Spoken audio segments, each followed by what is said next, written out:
Los aguacates, avocados.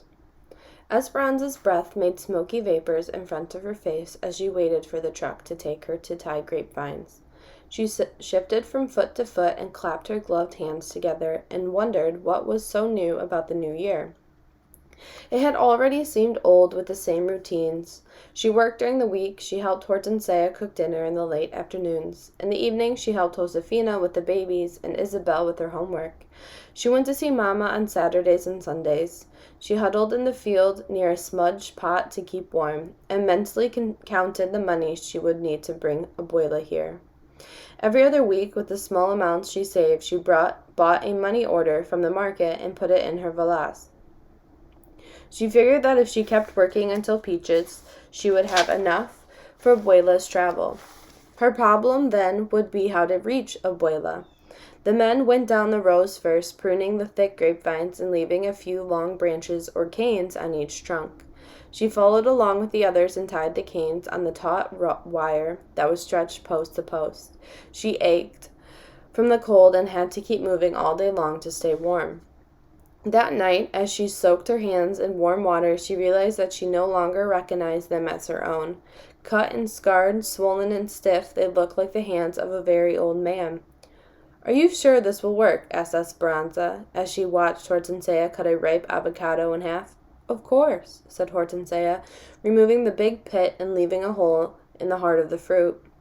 She scooped out the pulp, mashed it on a plate, and added some glycerine. "You have seen me make this for your mother many times. We are lucky to have the avocados this time of year. Some friends of Josefina brought them from Los Angeles." Hortensia rubbed the avocado mixture into Esperanza's hands. "You must keep it on for 20 minutes so your hands will soak up the oils." Esperanza looked at her hands covered in the greasy green lotion and remembered when Mama used to sit like this after a long day of gardening or after horseback rides with Papa through the dry mesquite grasslands.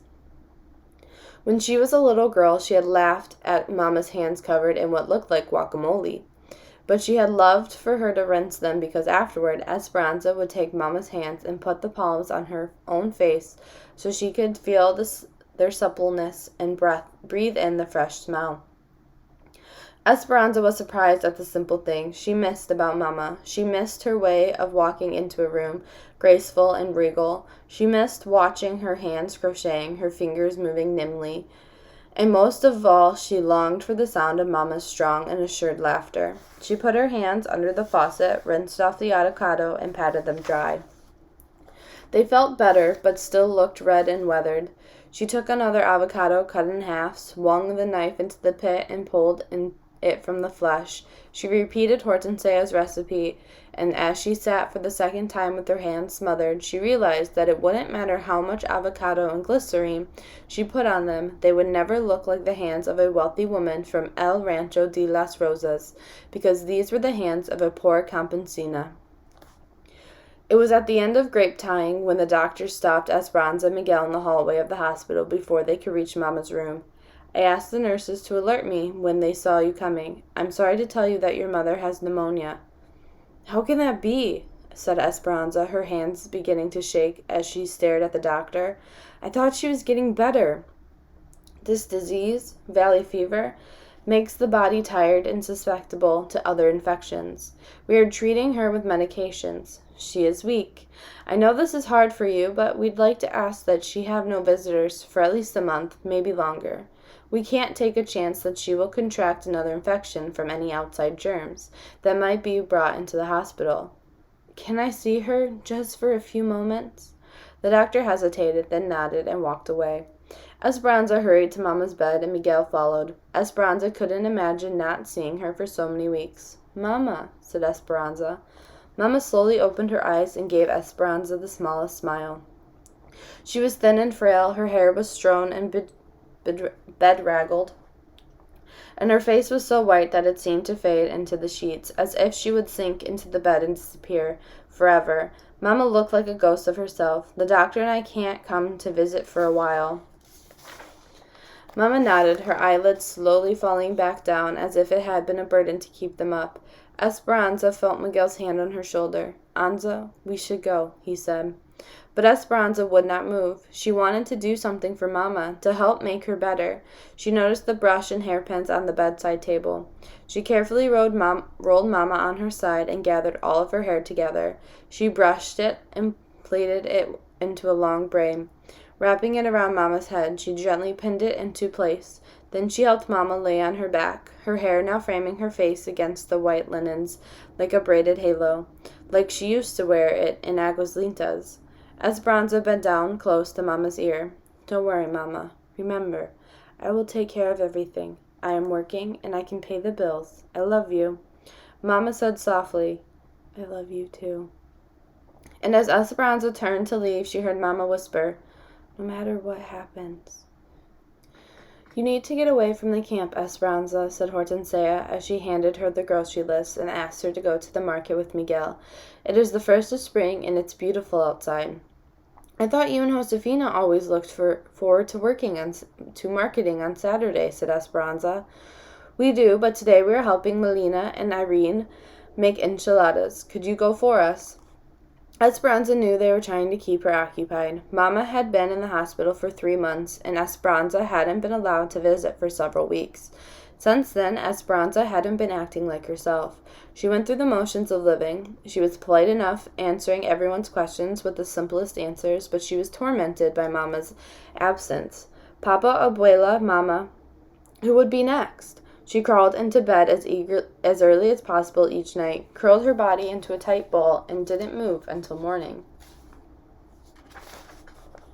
She knew Josefina and Hortensia were worried about her. She nodded to Hortensia, took the list, and went to find Miguel. "Be sure to tell Miguel to go to Mr. Yakota's market," Hortensia called after her. Hortensia had been right about the weather. The fog and grayness had gone. The valley air was crisp and clean from recent rains. They drove along fields of tall, feathery asparagus plants that she would soon be packing. Citrus groves displayed their leftover fruit like decorations on Christmas trees, and even though it was still cool there was an expectancy that Esperanza could smell, a rich, loomy odor that promised spring. "Miguel, why must we always drive so far to shop at the Japanese market when there are other stores closer to Arvin?" "Some of the other market owners aren't as kind to Mexican as Mr. Yakota," said Miguel. "He stocks many of the things we need, and he treats us like people." "What do you mean?" "Esperanza, people here think that all Mexicans are alike. They think that we are all uneducated, dirty, poor, and unskilled. It does not occur to them that they may have been trained in professions in Mexico." Esperanza looked down at her clothes. She wore a shirt-waist dress that used to be Mama's, and before that, someone else's. Over the dress was a man's sweater with several buttons missing, which was also too big. She leaned up and looked in the mirror. Her face was tanned from the weeks in the fields, and she had taken to wearing her hair in a long braid like Hortensia's because Mama had been right. It was more practical that way.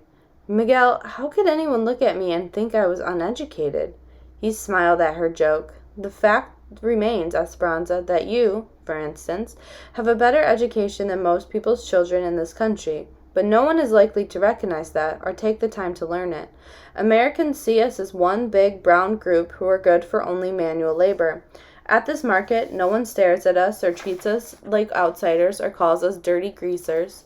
My father says that Mr. Yakota is a very smart businessman. He is getting rich on other people's bad manners." Miguel's explanation was familiar. Esperanza's contact with Americans outside the camp had been limited to the doctor and the nurses at the hospital, but she had heard stories from others about how they were treated. There were special sections at the movie theater for Negroes and Mexicans. In town, parents did not want their children going to the same schools with Mexicans. Living away from town in the company camp had its advantages, she decided. The children all went to school together. White, Mexican, Japanese, Chinese, Filipino. It didn't seem to matter to anyone because they were all poor. Sometimes she felt as if she lived in a cocoon, protected from much of the indignation. Miguel pulled the truck into the parking lot at the market. "I'll meet you. I'm going to talk about railroad jobs with those men gathered on the corner." Esperanza went inside. Mr. Yakota was from Tokyo, and the store had all sorts of Japanese cooking ingredients like seaweed and ginger, and a fresh fish counter with fish that still had their heads. But there were Mexican products too, like masa de harina for tamales, or chiles for salsa, and big bags of dried beans for frijolos. There was even cow's intestine in the meat case for menuendo, and other specialties like chorizo and pig's feet. Esperanza's favorite part of the store was the ceiling that was crowded with a peculiar combination of Japanese paper lanterns and piñatas, shaped like stars and donkeys.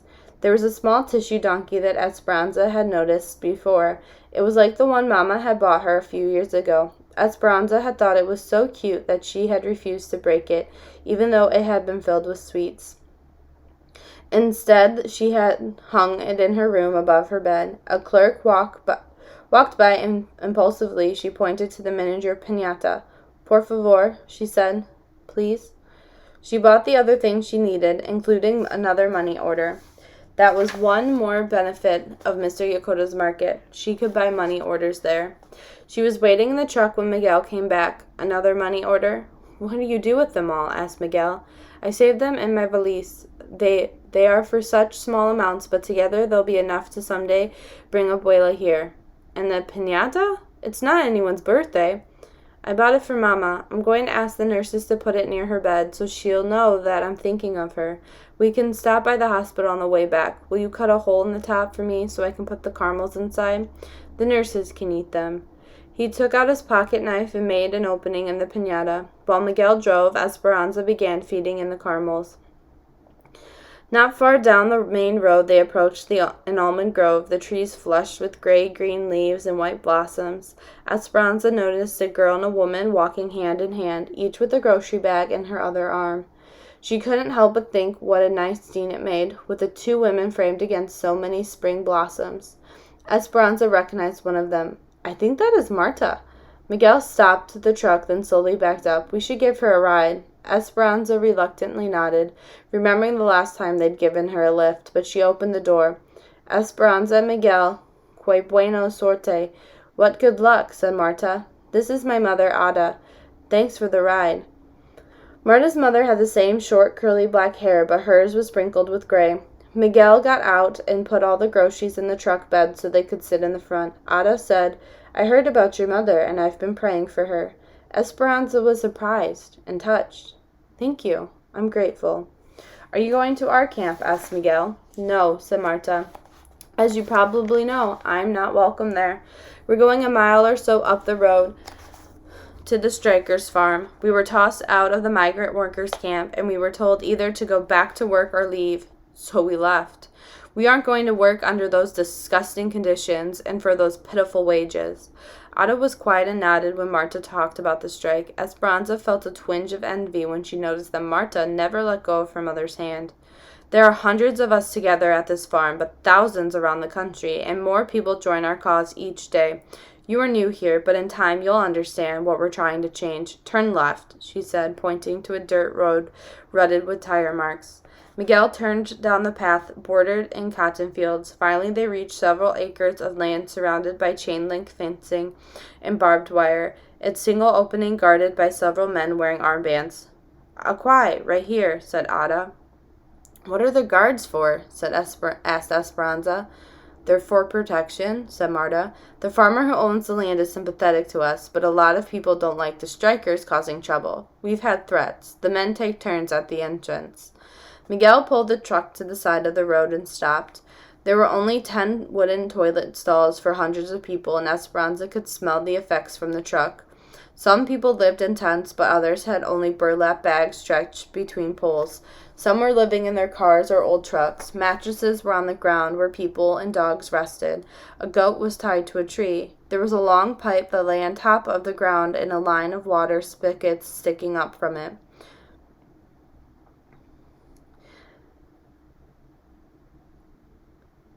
Near each spigot were pots and pans and campfire rings, the makings of outdoor kitchens. In an irrigation ditch, women were washing clothes and children were bathing at the same time.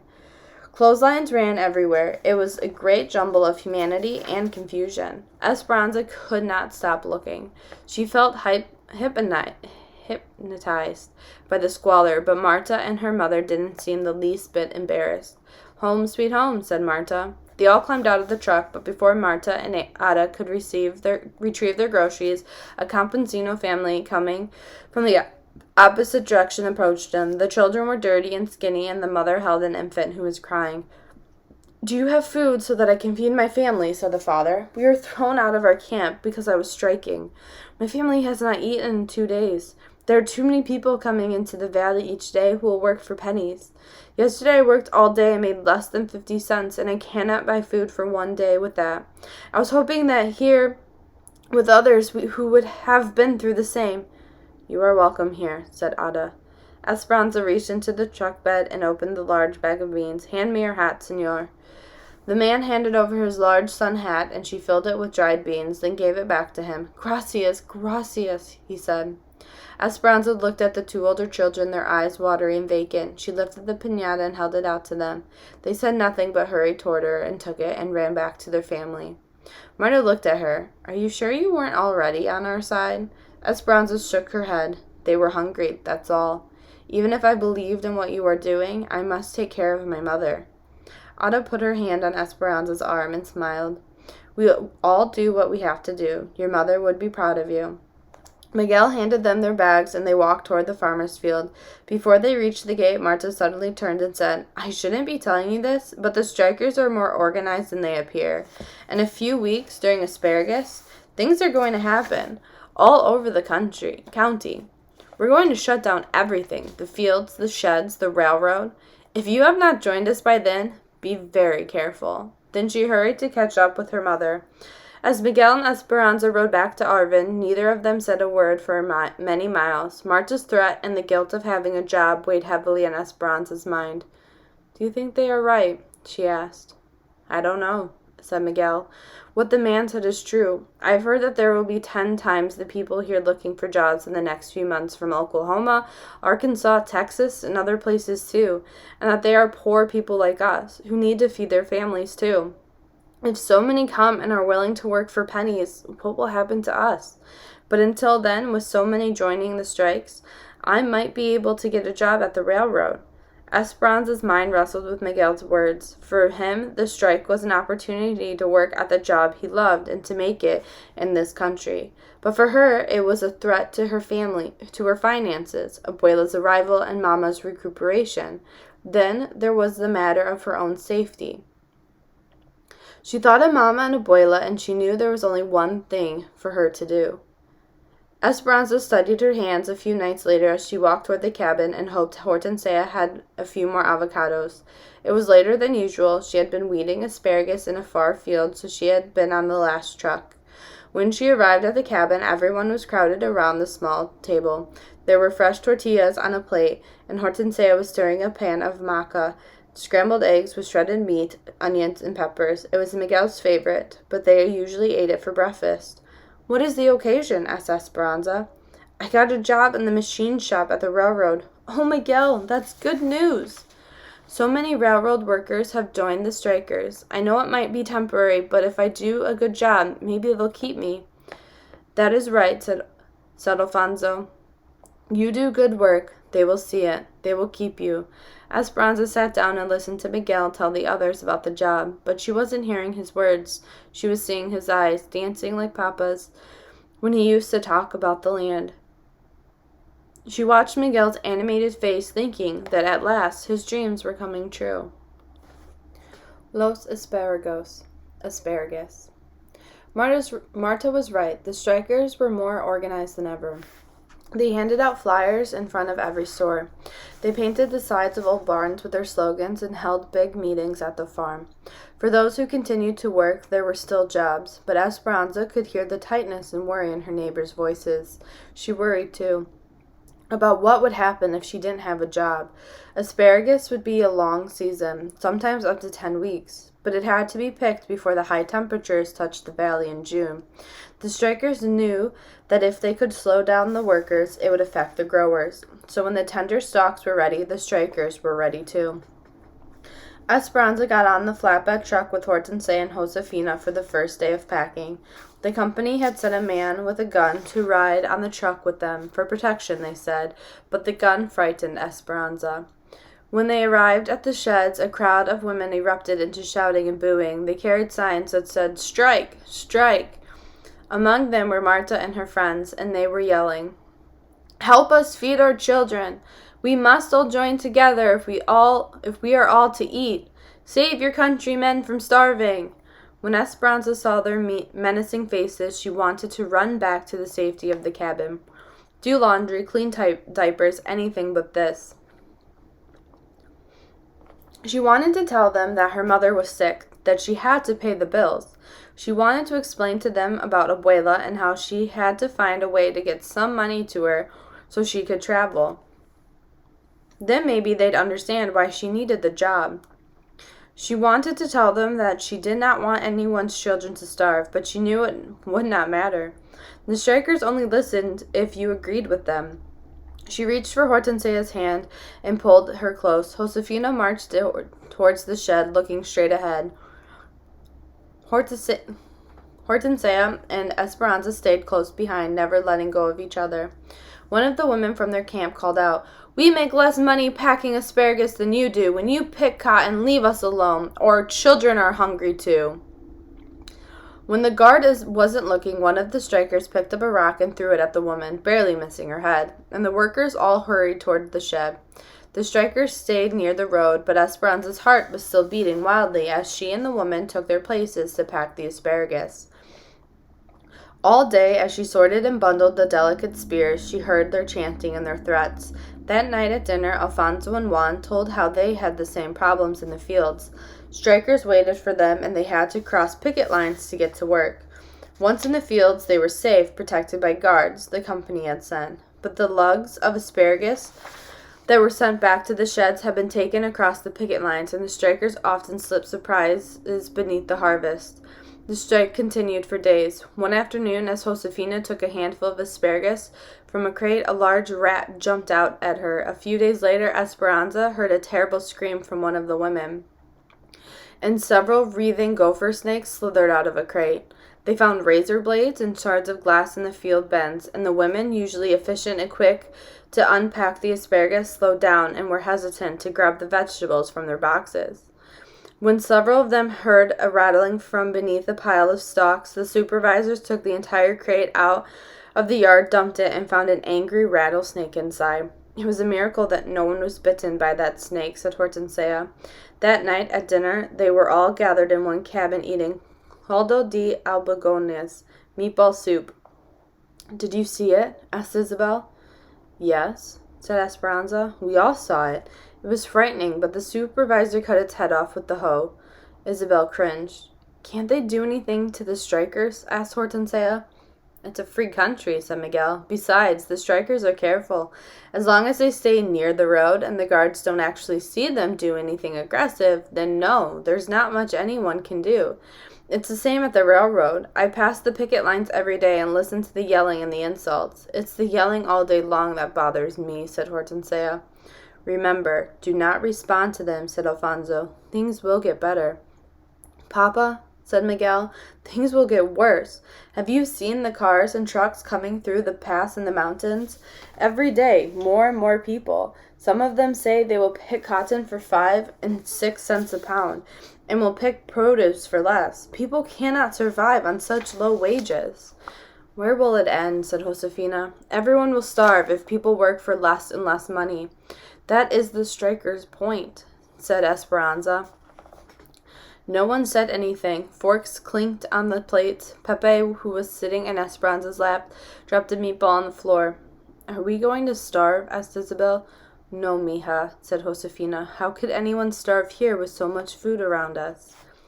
Esperanza had grown so accustomed to the strikers chanting while she packed asparagus that the moment it stopped, she looked up from her work as if something was wrong. "Hortensia, do you hear that?" "What?" "The silence. There is no more yelling." The other women on the line looked at each other. They couldn't see the street from where they stood, so they moved to the other end of the shed, cautiously looking out to where the strikers usually stood.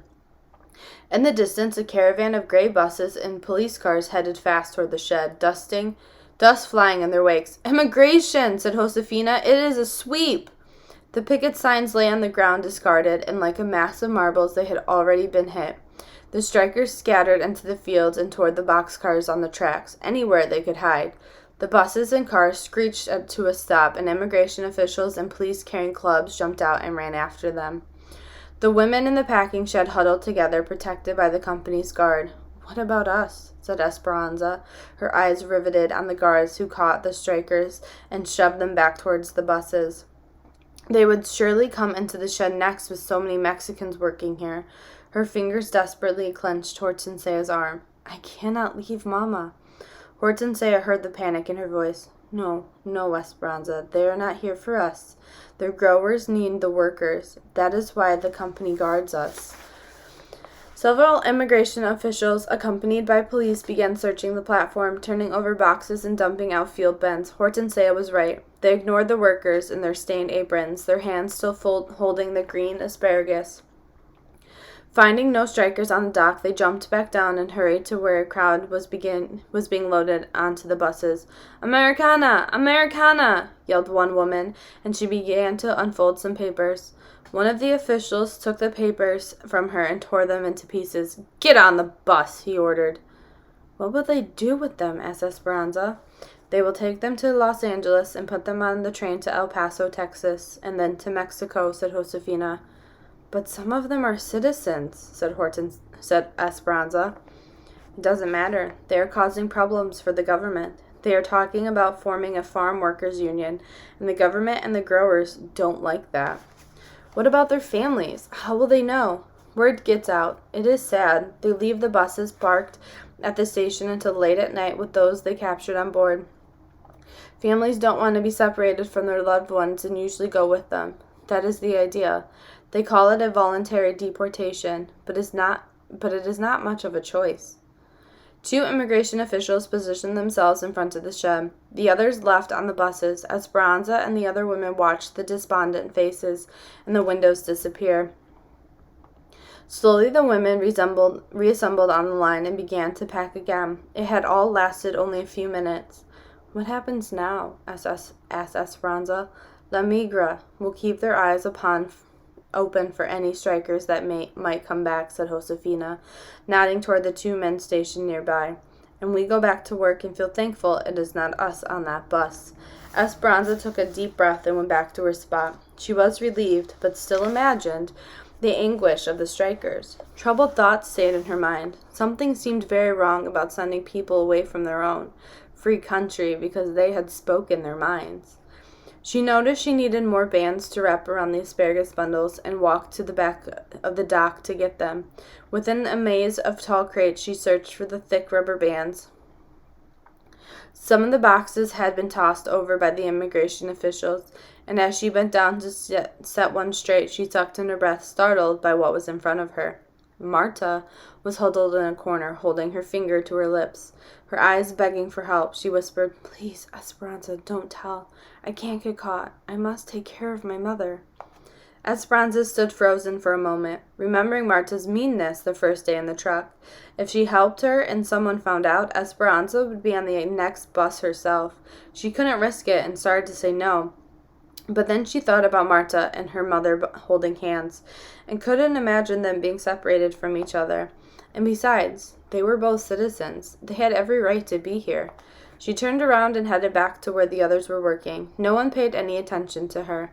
They were all busy talking about the sweep. She picked up a bundle of asparagus, several burlap sacks from a stack, and a dirty apron that someone had left on a hook. She quietly wandered back to Marta's hiding place. "La Migra is still out front," she said in a hushed voice. "They will probably leave in an hour when the shed closes." She handed the apron and the asparagus to Marta. "When you leave, put on the apron and carry the asparagus so you will look like a worker, just in case anyone stops you." "Gracias," whispered Marta. "I'm sorry I misjudged you." "Shh," said Esperanza, repositioning the crates and draping the burlap sacks across their tops so Marta couldn't be seen.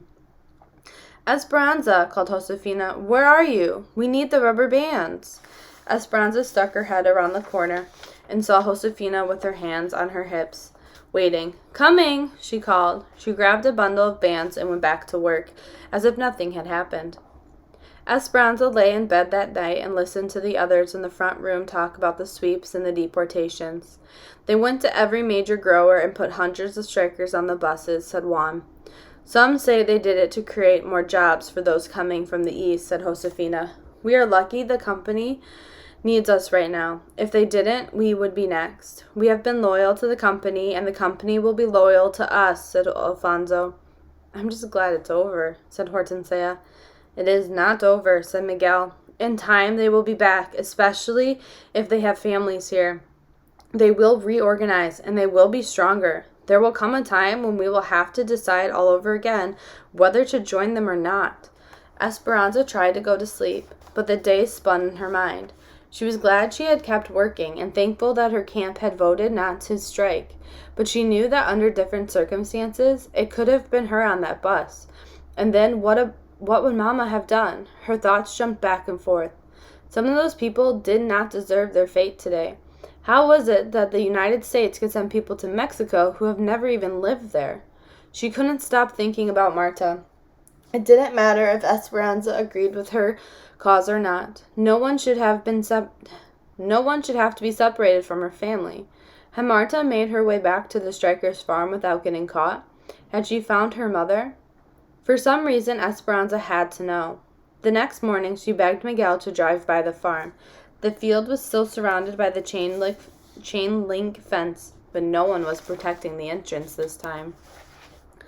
All the evidence of people she had seen before was there, but no one person was to be seen. Laundry waved on the clothesline. Plates with rice and beans sat on crates and swarmed with busy flies. Shoes were lined up in front of tents as if waiting for someone to step into them. The breeze picked up loose newspapers and floated them across the field. It was quiet and desolate, except for the goat still tied to the tree, bleeding for freedom. Immigration has been here too, said Miguel. He got out of the truck, walked over to the tree, and untied the goat. Esperanza looked out over the field that used to be crawling with people who thought they could change things, who were trying to get the attention of the growers and the government to make conditions better for themselves and for her too. More than anything, Esperanza hoped that Marta and her mother were together. But now there would be no way for her to find out.